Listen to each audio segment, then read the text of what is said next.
आवाज, क्या हो रहा है मेरे साथ? शायद मेरा वहम था। जब सुहानी देखती है कि वो अपने बेड पर ही है, फिर से सो जाती है। अगले दिन सुहानी और निशा तैयार होकर एक साथ ही कॉलेज के लिए निकलते हैं। तभी रिसेप्शन के पास से गुजरते हुए सुहानी और निशा को कुछ सुनाई देता है। मर्डर? हाँ, कल पुराने रोड पर एक और मर्डर हुआ, ठीक उसी विशिंग वेल के सामने, और आज सुबह वहाँ पे उसी लड़की की लाश मिली है।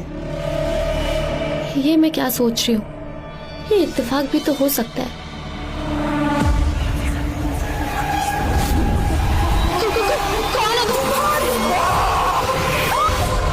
शायद इसी वजह से मुझे वो सपना आया। और वैसे भी निशा ने तो कहा था कि विशिंग वेल के आसपास अक्सर ही लोगों की लाशें मिलती हैं।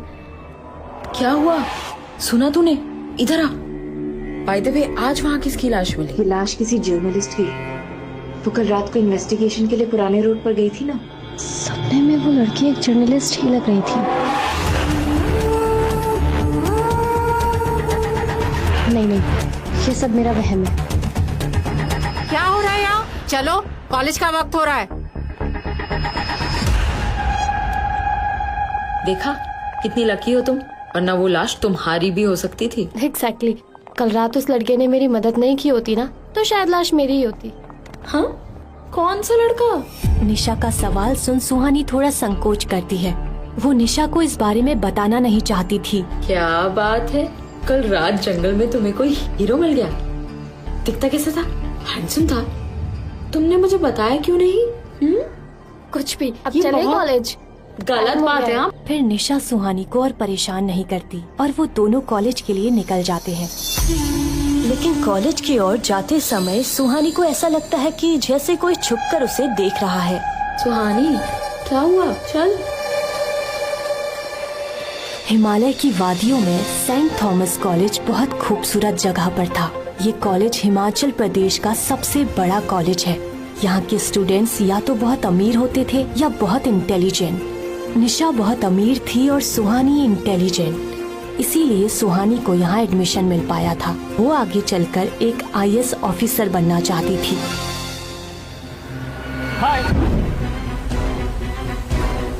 हाय ब्यूटीफुल।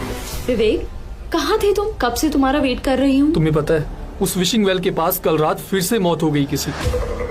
तो हॉस्टल में बहुत सारी गॉसिप्स चल रही थी, तो लेट हो गया। निशा और विवेक आपस में बातें करने लगते हैं। विवेक से बात करने के चक्कर में निशा सुहानी के बारे में तो भूल ही गई थी। सुहानी वहीं खामोशी से खड़ी थी।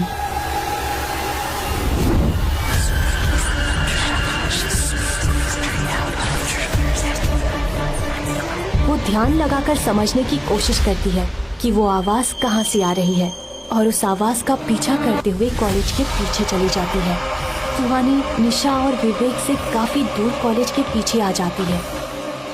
वो जगह बिल्कुल सुनसान थी, वहाँ कोई भी स्टूडेंट नहीं था।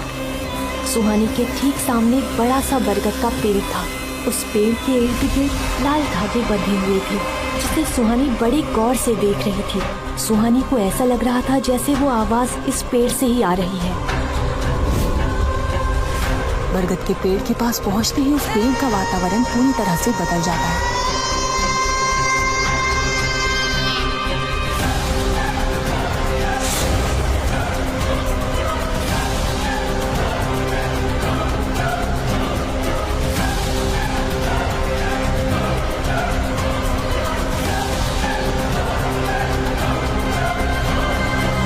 निशा के छूते ही सुहानी उसकी तरफ मुड़ती है। ऐसा लग रहा था कि वो अब तक होश में नहीं थी। पेड़ के आसपास का माहौल फिर से नॉर्मल हो जाता है। तुम इधर उधर क्या देख रही हो और तुम यहाँ क्या कर रही हो? सुहानी कोई जवाब नहीं दे पाती है क्योंकि उसे खुद को समझ नहीं आ रहा था कि वो वहाँ कैसे पहुँच गई। तुम्हें यहाँ नहीं आना चाहिए था। यहाँ स्टूडेंट्स का आना मना है। ये पेड़ हॉन्टेड है। कुछ महीने पहले इस पेड़ पर एक लड़की ने फांसी लगाकर सुसाइड कर लिया था, इसलिए कॉलेज मैनेजमेंट ने इसे तांत्रिक से बंधवा दिया और इस तरफ हमारा आना मना है। किसकी लाश? कौन थी वो लड़की?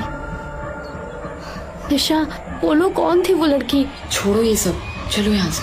अच्छा उसका नाम, निशा उस लड़की का नाम क्या था? सुहानी, मुझे नहीं पता। छोड़ो ना ये सब, मुझे तुम्हें किसी से मिलवाना है। सुहानी और निशा के जाते ही उस जगह का माहौल फिर से बदल जाता है और जोरों से किसी के हंसने की आवाज वहाँ गूंजने लगती है। Vivek, meet my roommate Suhani, and Suhani, meet my boyfriend Vivek. Hi Suhani, nice to meet you. आज कॉलेज में हर जगह कल रात हुए हादसे की बात हो रही थी। वो जर्नलिस्ट कॉलेज भी आई थी ना? हाँ, और वो विशिंग वेल के बारे में कुछ पूछ रही थी। निशा, उस कुएं को विशिंग वेल क्यों कहते हैं? तुम्हें पता नहीं है क्या? चलो मैं बताता हूँ। यहाँ के लोग मानते हैं कि उस कुएं के पास जाकर जो कुछ भी मांगो वो तुम्हें मिल जाता है। मिल तो जाता है, लेकिन उसके बदले में कुछ ऐसा छीन लिया जाता है जो तुम्हें बहुत प्यारा होता है। कहते हैं वहाँ सालों से एक आत्मा रहती है जो लोगों की विशेस पूरी करती है। पता नहीं विशेस पूरी होती है या नहीं, लेकिन कम से कम शिमला के लोग तो बिल्कुल नहीं जाते। सुहानी को ये कहानी काफी दिलचस्प लग रही थी। वो इस बारे में और भी जानना चाहती थी, लेकिन निशा उसे क्लास में चलने के लिए कहती है। सुहानी, निशा और विवेक एक साथ क्लास की तरफ बढ़ जाते हैं। तभी एक लग्जरी कार कॉलेज कैंपस में आकर रुकती है। उस कार के वहाँ आते ही कॉलेज कैंपस में बिल्कुल खामोशी छा जाती है। जब कार का दरवाजा खुलता है तो उसके अंदर से एक बहुत खूबसूरत औरत बाहर आती है। वो दिखने में इतनी खूबसूरत थी कि लड़के ही नहीं बल्कि लड़कियां भी उसे देखती रह जाती हैं। वो औरत कार से उतरकर कॉलेज के अंदर जाती है। चलते हुए वो औरत सुहानी के पास से गुजरती है तो वो सुहानी को एक नजर देखकर आगे बढ़ जाती है।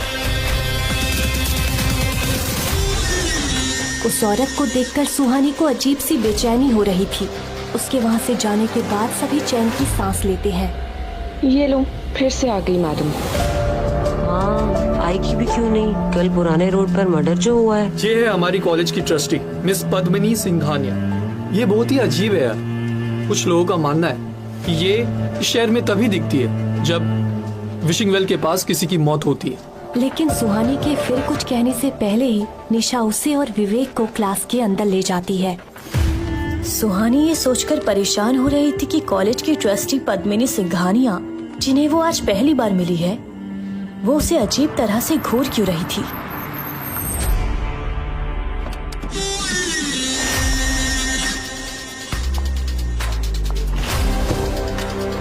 बेवजह अनजानी चीजों को नहीं छेड़ना चाहिए। कभी कभी इसकी बहुत बड़ी कीमत चुकानी पड़ती है।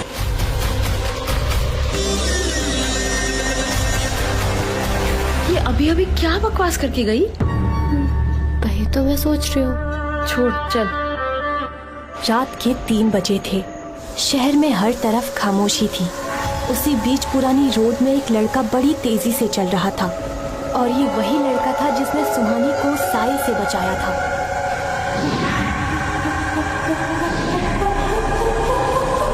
क्यों बचाया तूने उसे? प्लीज मासूम लोगों की जानें लेना बंद करो। तुम अच्छी तरह से जानते हो अब ये मौतें कभी नहीं रुकेंगी। अब मैं तुम्हें ये जाने लेने नहीं दूंगा। तुमने पहले भी कोशिश की थी, लेकिन होता वही है जो मैं चाहती हूँ। कौन है वो लड़की जिसे बचाने के लिए तू मेरे खिलाफ चला गया था? युवराज साई के गुस्से से वाकिफ था, इसलिए वो चुपचाप वहाँ से जाने के लिए मुड़ा। तुम कितनी भी कोशिश कर लो, अब वो मेरी नजर में आ चुकी है। कब तक बचाओगे उसे?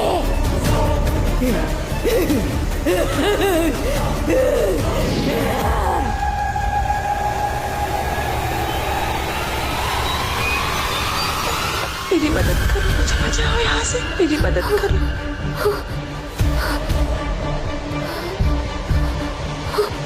ये आवाज, क्या मैं फिर से सपना देख रही थी?